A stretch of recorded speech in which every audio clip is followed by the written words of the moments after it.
A Chianti wine is any wine produced in the Chianti region of central Tuscany. It was historically associated with a squat bottle enclosed in a straw basket, called a fiasco. However, the fiasco is only used by a few makers of the wine as most Chianti is now bottled in more standard-shaped wine bottles.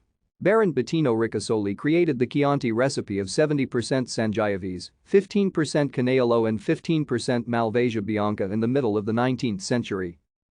The first definition of a wine area called Chianti was made in 1716.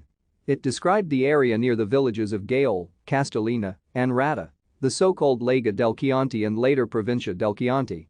In 1932 the Chianti area was completely redrawn and divided in 7 sub-areas: Classico, Colli Aretini, Colli Fiorentini, Colline Pisane, Colli Senesi, Montalbano, and Rufina. Most of the villages that in 1932 were suddenly included in the new Chianti Classico area added in Chianti to their names, such as Greve and Chianti, which amended its name in 1972.